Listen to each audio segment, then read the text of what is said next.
D'après une étude qui a été publiée par Femmes de Valeur en 2018, en juin 2018, 93% des cas de prostitution ont deux raisons. Soit la pauvreté ou bien le suivisme. Alors, quand je dis prostitution, comme ça, les gens vont prendre ils vont prendre de différentes manières. Mais je veux qu'on recadre le sujet parce que ici, nous sommes sur le cas de porte-à-porte. Ce qui enflamme la toile. Et hier d'ailleurs j'ai publié cette vidéo dans laquelle j'expliquais un peu qu'il ne s'agit pas juste des influenceuses parce que ces métiers de prostitution est vieux comme le monde. Alors j'ai cité les danseuses, les chanteuses, les mannequins, les miss, ainsi de suite. Voilà, il y a un réseau qui fonctionne. Voilà, il y a un réseau qui est mis en place. Alors, mais dans cette vidéo, je veux vraiment doiter les responsables. Les responsabilités sont partagées. Parce que quand on dit pauvreté, on dit suivisme, tout de suite, ça doit nous dire quelque chose. Dans la pauvreté, moi je l'ai déjà dit que la pauvreté ne doit pas être une raison qui doit te pousser à perdre tes valeurs. C'est clair.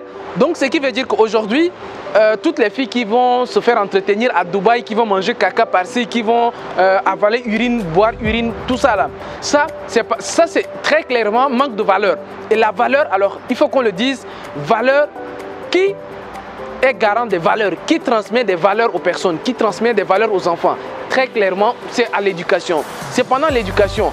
Toutes les phases d'éducation sont mises en jeu. Les parents, les religions et puis voilà.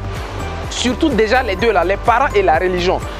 Je veux dire quoi? Je veux dire tout simplement ici que lorsque les gens perdent leur valeur, parce que ce sont des choses, la valeur c'est quoi? C'est quelque chose que tu crois fortement à ça. Donc si aujourd'hui des filles se permettent d'aller manger caca, se permettent d'aller faire tout ceci, vendre leur corps pour avoir de l'argent, c'est parce qu'il y a une perte de valeur, c'est clair. Donc moi les premiers responsables en fait c'est les parents.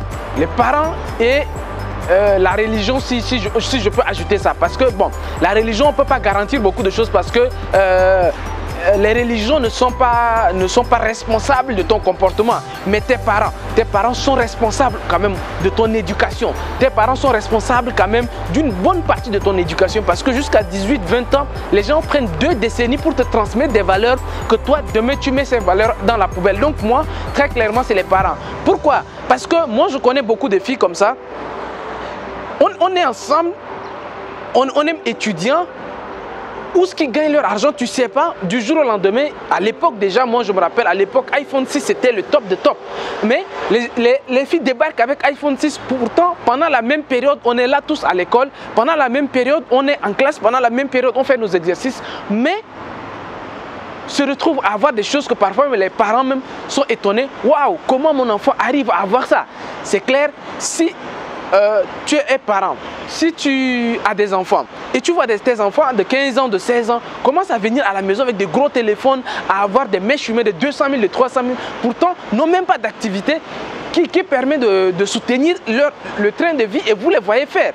Ça, très clairement, c'est qu'il y a un problème de valeur. Il y a un problème de valeur dans le sens où les parents eux-mêmes n'ont pas une visibilité sur la vie de leurs enfants. Même si tes enfants te disent qu'ils ont des business, même si tes enfants te disent qu'ils font des business, il faut demander c'est quel business ils font toi-même. Parfois, moi, ce qui est surprenant, il y a certaines filles, c'est qu'elles possèdent, le train de vie qu'elles mènent, même leurs parents ne peuvent pas vivre ça. Vous-même en tant que parent, vous ne pouvez pas vous offrir ça. Mais vos enfants ont ça et vous ne dites rien. Vous ne cherchez même pas à savoir l'origine de ça. Moi, très clairement, les parents doivent avoir une responsabilité. Et ce qui s'est passé à Dubaï doit être un message ça doit être comme un message à tous les parents qui doivent maintenant aujourd'hui avoir un œil sur les enfants, doivent maintenant prendre au sérieux la transmission des valeurs aux enfants. Ça c'est quelque chose que vous montez ou descendez, les parents sont déjà responsables de l'éducation des enfants. Et donc si l'éducation a failli, très clairement, avant d'accuser les autres là, c'est d'abord les parents. Les deuxièmes qui sont responsables dans cette situation, c'est très clairement l'environnement. Après, l'environnement immédiat et lointain, c'est-à-dire que les réseaux sociaux, le quartier, ainsi de suite. Les réseaux sociaux, alors on ne va pas dire que ok, c'est les réseaux sociaux, on va dire que c'est des gens qui les ont influencés. Dans la vie, les responsables. Alors, il n'y a pas les responsables, mais les personnes qui réussissent sont des personnes qui sont responsables de leur vie. Alors, être responsable de sa vie, ça veut dire quoi? Ça veut dire que les situations vont se produire, les choses vont arriver dans la vie. Mais ce qui va définir là où tu vas, c'est ta réaction vis-à-vis des situations. Donc, si tes copines, si tes amis, si les réseaux sociaux te montrent tout le temps une vie qui n'est pas la tienne, toi, tu sais qui tu es. Donc, quelque part, ton environnement, toi, tu t'es laissé influencer par ton environnement. Et voilà ce qui arrive. Pour en venir maintenant à la troisième raison, c'est les filles elles-mêmes. Parce que, pourquoi je ne dote pas directement ces influenceuses-là comme les responsables? C'est vrai, à première vue, on penserait que c'est des responsables.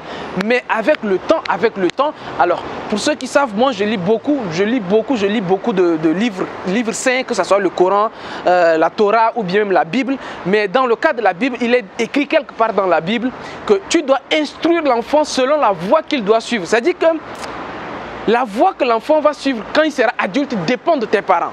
Donc, moi, je ne dis directement pas tout de suite que c'est les enfants, mais les choses, il faut les voir un peu plus loin. C'est l'éducation. Alors, pour finir, je viens aux responsables directs. Je viens directement aux personnes qu'on voit. Je viens directement aux influenceuses, aux chanteuses, aux actrices, aux mannequins qu'on voit directement comme c'est elles les coupables. Ça, vraiment, pour moi, c'est plutôt un conseil. Je ne vais pas venir ici remplacer le travail, votre éducation que vos parents vous ont transmis. Mais comme ça se sait déjà que l'éducation a failli, comme ça se sait, le fait que ces choses-là arrivent montre à suffisance que votre éducation a failli, que tout ce qu'on vous a appris, ça n'a pas marché. Donc, je me permets tout simplement, comme ce que je fais déjà avec ma chaîne Vivre et Réussir en Afrique, c'est de dire aux gens qu'il n'y a pas l'argent facile. Franchement, même dans le trading des crypto-monnaies, où je forme des gens à gagner entre 20 et 100 $ par jour, je les dis tout le temps qu'il n'y a pas l'argent facile. Celui qui vient avec 100 $ et espère faire 100 $ par jour, je te dis que ce n'est pas possible. Quand on fait 100 $ par jour, c'est quand tu as un capital de 10 000 $, tu fais 1% par jour. C'est-à-dire que là, ça te nécessite du travail. Tu travailles 8 heures par jour. Tu ne peux pas entrer sur un trade et je te dis que non, tu peux te faire un bénéfice sur un seul trade de 100 $, de 200 $. Non, je te fais ce qu'on appelle le risk management, le money management, le risque ratio, le risque récompense. C'est-à-dire que dans la vie, quand on te fait croire que tu peux obtenir quelque chose facilement, franchement, on t'a menti. Rien n'est facile. Rien n'est facile. Mais les gens qui vous montrent qu'ils ont gagné de l'argent par ceci, même les héritiers, ils sont combien de pourcents? La plupart des riches dans le monde, ce sont des personnes qui ont travaillé dur. Donc, ces pièges-là, il faut que nos jeunes sœurs s'en rendent compte. On te dit que non, tu vas aller rencontrer un monsieur, tu ne vas rien faire, tu vas juste rester à côté de lui, il va te caresser ou bien tu vas le caresser pendant quelques minutes, quelques heures et puis tu vas t'en sortir avec 10 000 $. Non, c'est un piège. Là, tu es en train de tomber dans un piège de manipulation. Ces pièges-là s'appellent le pied dans la porte. On t'amène vers des choses qui vont te croire que c'est facile dès le départ. Mais comme vous savez, il n'y a pas quelque chose de facile. On t'amène progressivement vers quelque chose que tu vas te rendre compte qu'à un moment donné, tu es devant quelque chose que tu n'y peux rien. C'est de la manipulation. La manipulation, c'est ce que je vais dire à toutes ces personnes, toutes nos jeunes sœurs. Pour certaines, c'est même pas, ça ne vient pas d'elles. Ils ont été courtisés. Et d'ailleurs, à ce sujet, je vais en faire une autre vidéo pour montrer maintenant le processus de recrutement. On vous a courtisé, on vous a promis des choses petit à petit et vous êtes tombé dans le piège. Et dans ces cas-ci, je vais vous dire qu'il n'y a pas l'argent facile. Et si quelqu'un vous dit qu'il y a l'argent facile, la personne est en train de vous manipuler. La manipulation, ça passe par l'empathie. On va dire que non, tu sais, moi aussi, c'est pas compliqué. On passe par des preuves sociales. On vous montre des téléphones. Quand quelqu'un vous montre son téléphone, cherchez à savoir qu'est-ce qu'il fait. Aujourd'hui, quand vous venez vous chercher à savoir Justin, qu'est-ce qu'il fait dans sa vie? Moi, je te dis, hein, je vends des formations, j'ai investi. En fait, mes activités sont connues. Mais quelqu'un, vous avez une copine qui gagne beaucoup d'argent et vous-même, quand vous analysez ce qu'elle fait, ça ne respecte ça. En fait, ça ne peut pas expliquer, quand vous voyez l'activité d'une personne, mais ça ne peut pas expliquer son train de vie. Ça ne vous dit rien? Si vous avez une copine qui vous dit que non, elle fait ça, ça ne vous dit rien. Moi, je l'ai appris ça. Alors, j'ai une cousine en particulier, vraiment, elle s'appelle Charité. Quand des personnes ont de bons comportements, parfois il faut les dire. Charité, c'est une cousine à moi. Mais cette fille-là, on lui a fait toutes les propositions possibles. Elle a bloqué plusieurs personnes comme ça. Elle bloque des gens qui l'écrivent sur les réseaux sociaux. Elle bloque, elle bloque, elle bloque, elle bloque. L'année dernière, Charité s'est mariée. Je vais vous dire, c'est-à-dire qu'aujourd'hui, moi, quand je vois le mari de Charité, je sais que non, cet homme-là a une femme. C'est comme ça. Cet homme-là a une femme. Une femme qui est restée sur ses valeurs. Elle sait qu'il n'y a pas l'argent facile. Elle sait que dans la vie, il faut travailler. Moi, ce que j'aime chez Charité, elle est médecin. Elle a repris la deuxième année de médecine. Mais quand elle a repris la deuxième année de médecine, elle m'a dit quelque chose. Il y a quelques années déjà, elle m'a dit que Justin, c'est parce que je n'avais pas assez travaillé. C'est-à-dire qu'il y a des gens, quand ils échouent, c'est d'autres personnes. Quand quelque chose ne marche pas, c'est d'autres personnes. Mais le cas de ma cousine, vraiment, je tiens quand même à dire que vous, en tant que fille, vous devez vous asseoir sur vos valeurs. Vous êtes chrétienne, vous êtes musulman, vous êtes, voilà, vous êtes musulmane, chrétienne, prenez tout ce que vous voulez. Mais vous avez des valeurs. Et quand quelque chose vous amène à dévier de vos valeurs, faites très attention. Les valeurs, ce sont des choses qui se sont transmises depuis des générations. Et si on vous transmet ces bonnes valeurs et arrivé ici, vous rejetez ces valeurs, d'office, c'est comme vous attirez la malédiction sur vous. La malédiction va vous frapper. Je veux dire ici, aux filles qui m'écoutent, que l'argent, je l'ai dit et je vais le dire toujours, se gagne de 4 manières. L'argent, pour gagner de l'argent, il vous faut du temps. Pour gagner de l'argent, il vous faut avoir des compétences. Pour gagner de l'argent, il vous faut avoir des relations. Les relations que je dis, ce n'est pas des relations malsaines, mais connaître des entrepreneurs, connaître des gens qui peuvent te donner des opportunités. Ou bien si tu as de l'argent.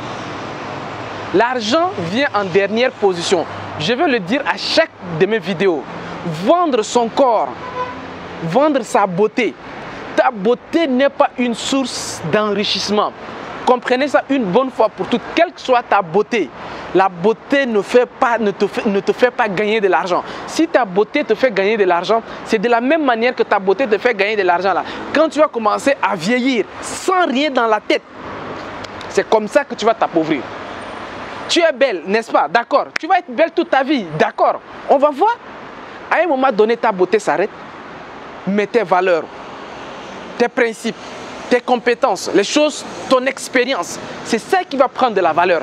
Quand ta beauté va diminuer, tes valeurs prendront de la valeur. Et c'est ce qui va te garder digne. Je pense qu'il y a une suite de la vidéo. Et je ne vais pas tout dire ici. Il y a une suite de la vidéo sur le processus même de recrutement. Quant à moi, je vous dis à très bientôt. Au revoir et ciao, ciao.